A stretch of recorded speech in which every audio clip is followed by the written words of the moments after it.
Hey friends, welcome back. I'm LlamaMamaKayla, and I have something very exciting that I want to share with you today. So thanks for stopping by. So Monday, I was going with my son Dakota. He wanted me to go to a restaurant with him, and so we were leaving out for that. And so I checked my mail on the way out, and there was a package, a bright blue, pretty package. It said Stringy Ding Ding, and I knew the package was coming, so I was so excited that it came. So I just stuck it in my bag, and then after we got to the restaurant, and ordered our, food and drinks and stuff, I pulled out my package and opened it, and he and I looked at it together, and it was so cute. We were both so excited. He doesn't crochet or anything, but we were both so excited looking at the book because it was just so awesome.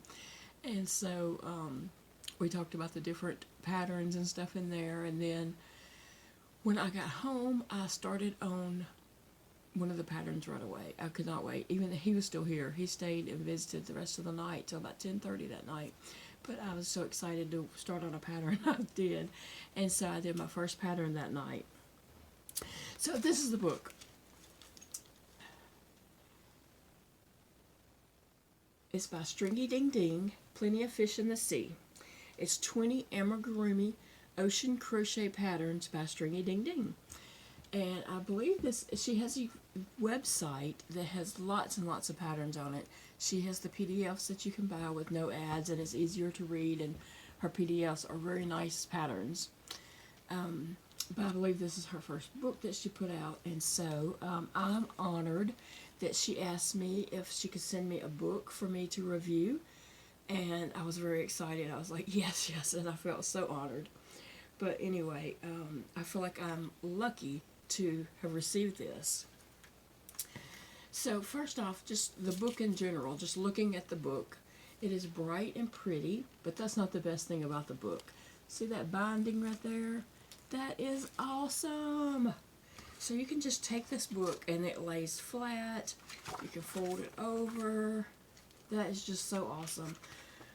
I recently have this, it's kind of a thin book. It's a pattern book that I had picked up at Joann's like years ago. And I was trying to do some patterns out of it one night. So I had it open like this, and I was, trying to crease it down, setting stuff on it so I could, the book would lay out so I could actually follow the pattern. But my desk had a lot of junk on it also, but I could not get that book to lay flat. It was falling. I can't tell you how many times I picked up that book. This is awesome. I love that. So if you are putting out a book for crochet, knitting, or anything like that, this is the binding to go. This spiral binding is just awesome. I appreciate that so much, Olive. Okay, so that is my first thing I like about the book is the binding. So anyway, Dakota and I sat and we looked through the book, and I'll just show you. There is a table of contents that shows all the different animals in here. And I'll just tell you real quick. I don't think this matters that I tell you what all's in here. There's an octopus, a whale, a clownfish that is adorable, crab, a mermaid, and she is awfully cute too, a manatee, an ice cream narwhal. It's pretty cute.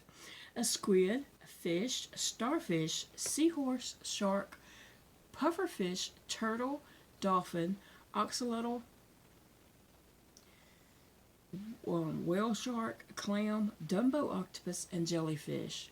So that is a lot of patterns in this book. And they're all just so cute. So cute. So first off, when you're looking in the book, she talks about crochet, and she tells you how to get started in crochet. She talks to you about reading patterns, and I say she talks to you because reading this book, it is like she's talking to you. It's not like you're reading a book. It's like a friend kind of, telling you about crocheting and talking to you about learning to crochet. She has pages that list all the materials that you're going to need, And then she goes over crochet terms. And not does she just write and talk to you about this, she shows you all these wonderful pictures. See all these little step-by-step pictures? Isn't that wonderful? That is so awesome. Like, I wish I had had this when I was first learning to crochet. She goes over the crochet terms, even goes over weaving in your ends. I mean, this book has a lot of information in it.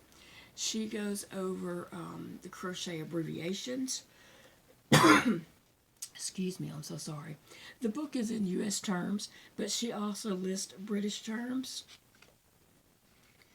But she goes over, excuse me, she goes over the crochet abbreviations, and she does the abbreviation, the name, and then she tells you what page to find that on in here. So it is just so awesome. And the paper is not thin paper that's going to tear easy. This is sturdy. It's not laminated, but it's real slick, like a thin photo type paper, I guess. I know I've gotten things, some photos one time for fair purposes, printed at Office Depot, and they were like slick photo paper, and that's what this feels like. So it's not thin paper. She goes over the stitches, and I'm telling you, she shows all these pictures, okay? So that is just awesome. More stitches. Just, this book is really, really helpful. And then, let me just show you this cute little page. And I'll bring this closer because it's not anything that... Isn't that cute? All these little creatures and more. There's more than that in here. So, and she talks about, let's get started. So, I'm going to go to the first project that I made and talk to you about that one. Here it is. Okay, so I decided I was going to make this fish right here. And I just so happened to have this lavender color on my desk, so I just grabbed it and started with it. And then I had to get the darker purple out of the cabinet. So, in this book, here's the page that starts the fish. She says the difficulty is intermediate. So for me, before I reviewed the book, I wanted to do a couple of projects out of the book, and so I picked an intermediate and I picked an easy. So this is the intermediate project that I picked. And it calls for a 4mm crochet hook, but I'll tell you this. I had some crochet hooks laying on my desk here, and I had that lavender, and I was like looking at the book, and I was like, well, I'm just going to get started. And I just, started working and everything, and then I had my crochet hook. I had been working on it for a little while, and I got my crochet hook. I left it kind of hooked into the stitches, and I just laid it down. I went and done something, and I come back and I picked it up, and I was like, I used a 5mm, which doesn't really matter, but I had so planned to use the 4mm hook because I have gotten better using smaller hooks. Used to, I didn't go lower than a 5, but now I'm using like a 3.5 on a lot of projects, and so that's awesome for me. So I totally planned on using the 4, and my 4 hook was laying there, but I just picked up that 5 out of habit, I believe, and started working it. So my project might be a tiny bit larger, but you can use any size hook. Like if you wanted to go down to a 3.5, you could use that if you wanted yours to be small. Okay, and so she lists the supplies, she lists the difficulty, she tells about the size it's going to turn out. She lists the supplies, the stitches used, the abbreviations, the tutorial page. And then she lists, that you're starting at the head and working your way to the tail. I mean, she gives all the details. And as you're making the project, and I don't know that I have ever done any other, I don't know that I have done any other patterns this way, but in all her patterns, she tells you exactly where to put the eyes. Like as you're crocheting it, she says, put a piece of yarn at stitch 9. And so when you get to, you're counting out your 9 stitches, you put a piece of yarn there, and it's, like 18 or whatever the number is. I don't know for sure. And you put a piece of yarn at number 18, and then you go around a few more yarns. And then she says to go back and place the safety eyes where your, yarn pieces are. And I don't know that I ever have another pattern that does that. Most patterns say, like as you finish it, it'll say, well, place your eyes at between rows 9 and 10, 6 stitches apart. And you're looking at the picture, looking at your project, and trying to count it out, and yours might not look exactly the same. So I really appreciate that she takes the time to put that in there. Like I said, I don't know that I've come across other patterns that do that. So I appreciate that. So this is my first project. This fish. Isn't he just adorable? Okay, so in this pattern, you start with the tip of the face here, and you work your way, to the end, and you close that off and tie off. Okay, so that was easy enough. And you kind of stuff it as you go, and so and it, like I said, it tells you exactly where to put the eyes. There's no questioning, no guessing. It's there for you. So I made the fish, and then I made the back fin first, and it looks really cute. Let me see if I can show you like that a little better. Okay, and then the top fin came next, and then the little side fins, and you make 2 of those. And then you put it all together, and that's what you have. And I just think that is adorable fish. Let me see if I can get that where you can just see it better. And these little fins, you can kind of manipulate them to go either way, but actually both sides of this looks pretty good. So it doesn't matter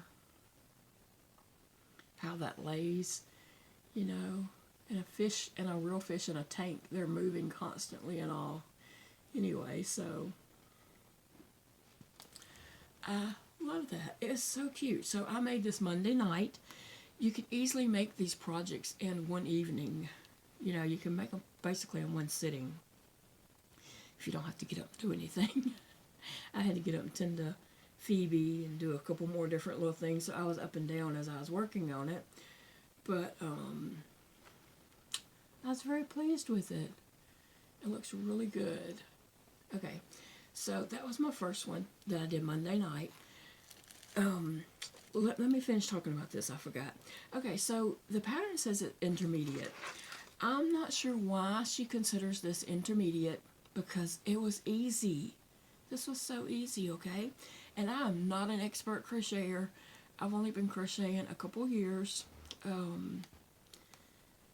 Maybe about 2.5 to 3 years. I don't think it's been 3 years since I've been crocheting. I think it's more like 2 maybe, because I was a loom knitter before then. And let me tell y'all a secret, and Olive does know this.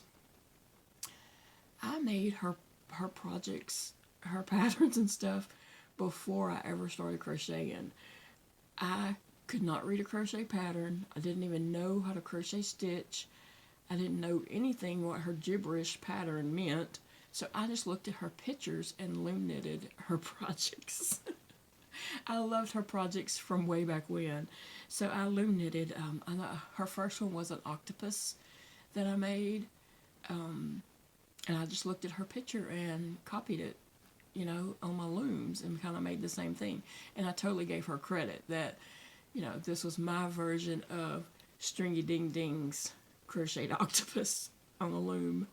So, and then one time she had the peanut butter and jelly friends, I believe they're called. And so I had done those on a loom.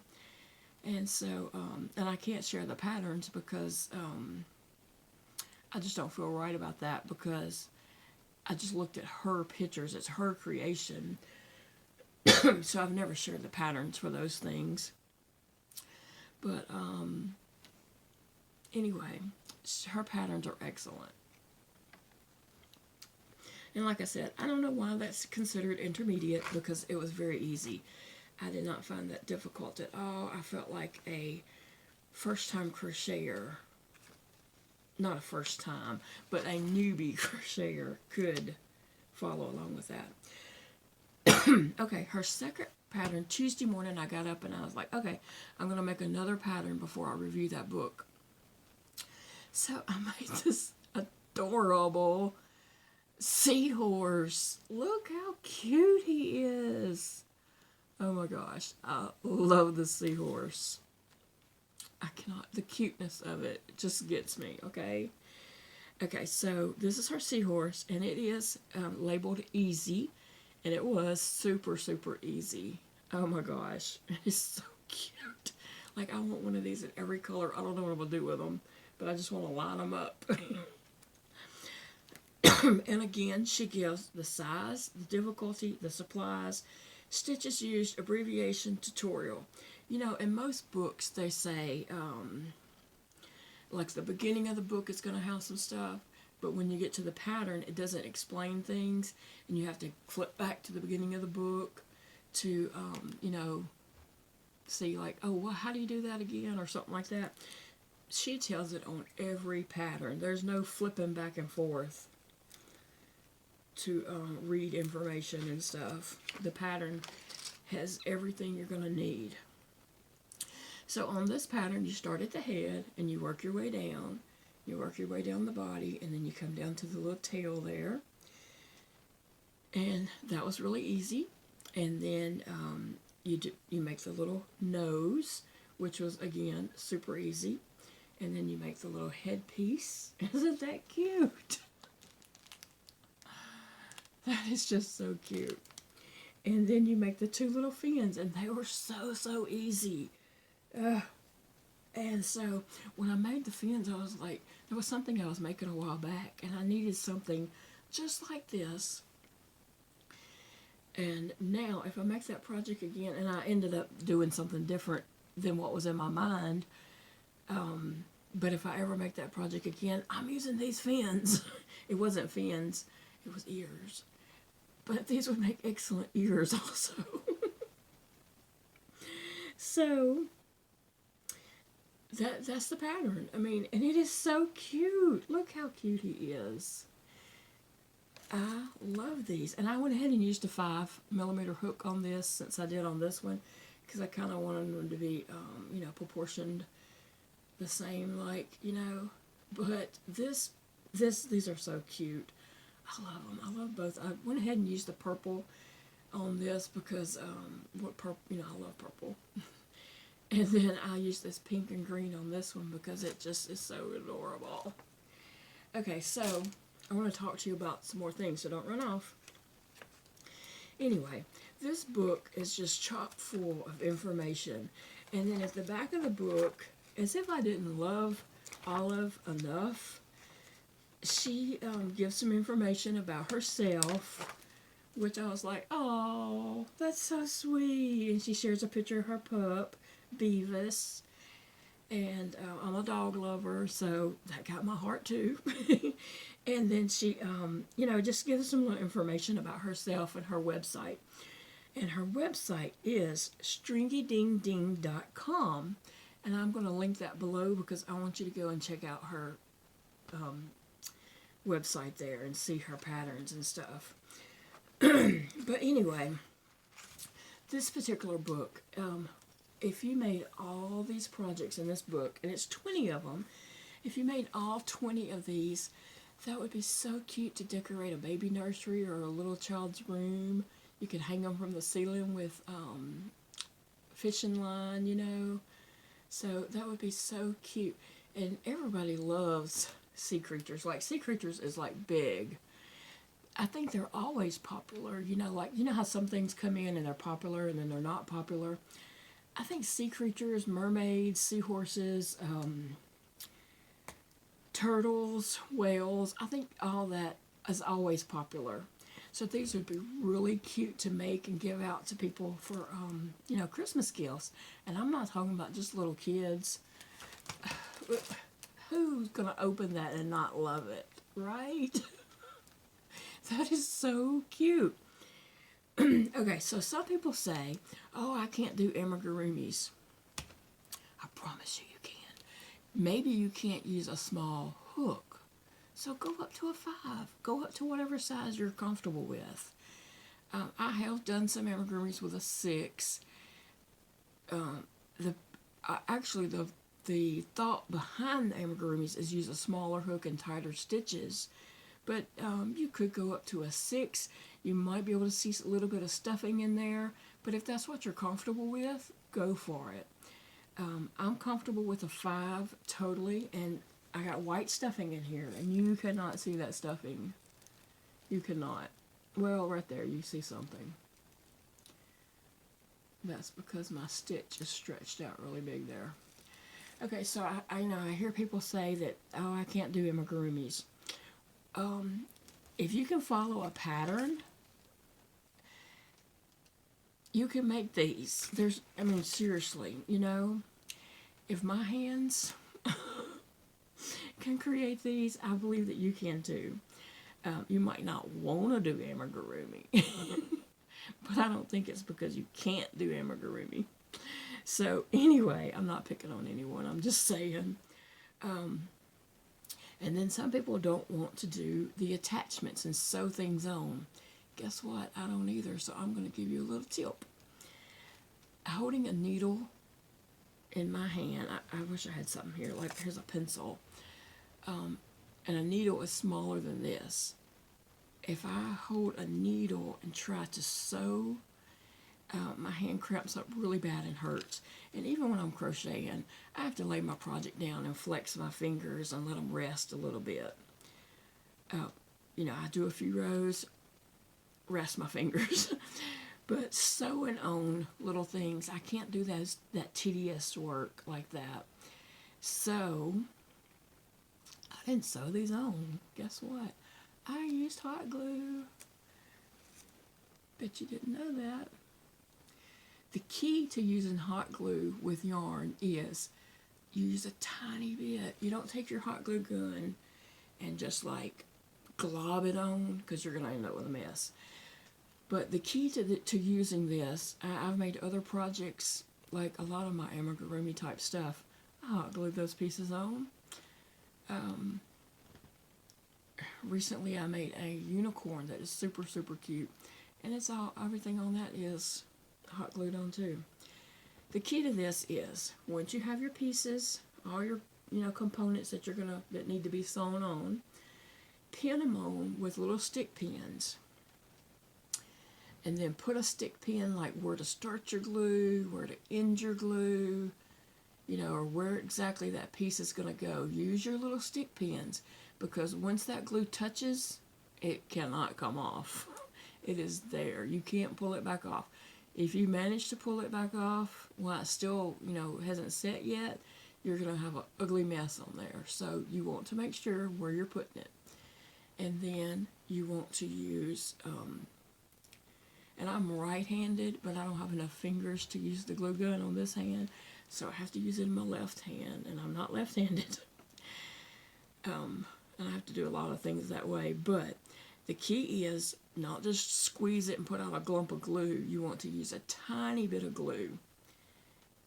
And if possible, take your piece that you're going to glue on and put the glue on it, and then look right at your pins and stuff, and then put it down and get it in the exact place. So I glued this little fin on right here, and you can't tell that. Can you see glue? No, you can't see no glue. And then I glued these little side fins on. I just folded them like that, and I had them folded, and I put a little glue on there, and I had my pins exactly where I wanted it. I stuck it on, and I just held it there for a minute and let that glue kind of dry. Hot glue dries real quick. Did the other side and the back side too. So if you don't want to sew on pieces, if that's your excuse, well, I don't want to sew on pieces, guess what? I don't either, but I still make cute, cute pieces. So on this one, I did the same thing. I put a little hot glue on the tip of that and curled it up, because her pattern does say to sew this in place like that, to curl it up and sew it in place. So I just put a tiny bit of glue right there, and then folded up, and I just held it there for a minute and let that glue harden. And I glued the little nose on. I just had the nose. I put a little ring of glue, and I had my pins on there, so I knew exactly where to put it. And I stuck it on there. And then I did the little headband. I pinned it down in place since this was long and it kind of curled up some. I straightened it out, and I put all these different little pins and held it in place. And then I left a pin to show me where my center was. And I took out about 2 or 3 pins right here, and I lifted that up, and I put a little glue on it, and then I laid it right back down to my pin. And then I went over here and I lifted some pins up. I put a little glue there. So I just did it in little bitty squirts. I didn't like put glue on here and try to put the whole thing on there. I would have had a mess. So my only suggestion is when you make these pieces, like, you know, all these little extra pieces, take the time to weave in your ends really well, just to give it that finished look. So just weave in your ends, and then you can hot glue those pieces on if you have a difficulty sewing them on. So that's my tip. But anyway, this book is lovely. I really wish that I had books like this, hint, hint, Olive, with, you know, different themed patterns. Like, I love the fish in the sea, and I do plan on making more of these. But also, you know, other patterns. So I hope she puts out more books in the future. These are just so cute. On her website, StringyDingDing.com, she has really adorable patterns. Please go check her out. And check out her book. I think you will love it. I think plenty of fish in the sea, all the little ocean patterns. I think these ocean critters are always in, they're always trendy, popular. I guess that's the word I'm looking for. They don't go out of style. Kids always love those. Adults love them too. Like I said, if somebody had made me this and gave it to me for Christmas or birthday or something like that, I would just be like, oh my gosh, it's so cute. Because I'm like that and I made it. But yes, it is so cute. Like, who is going to open that and be like, that's ugly, you know, because it's not. Anybody who opens it is going to just love that. So these would make really great birthday gifts or even Christmas gifts. So I received the book on Monday. I made this Monday night. I made this Tuesday morning. And today is Wednesday, and I could not wait to get up and do this video today of the book. Because I wanted to do, you know, a couple patterns out of it, so I could actually read the pattern and follow along and do the project to give an honest review. The patterns are easy to follow. They're quick, easy patterns. It doesn't take that long to make these projects. You can make them in one afternoon or morning, you know, one sitting if you not easily, you know, have things distracting you and have things to do. But these would also be really great to make, to do craft shows and stuff like that.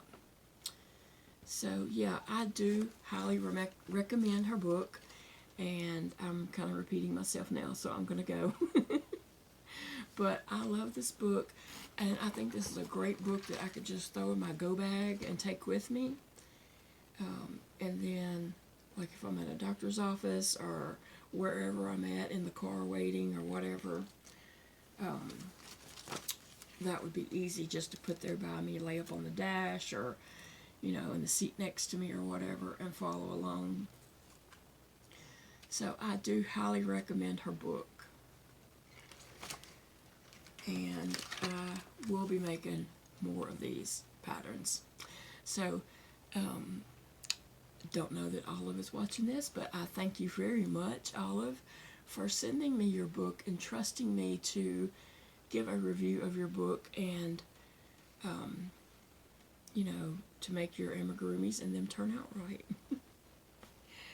So, yes, check this out, and I will see you all again really soon. Bye, friends.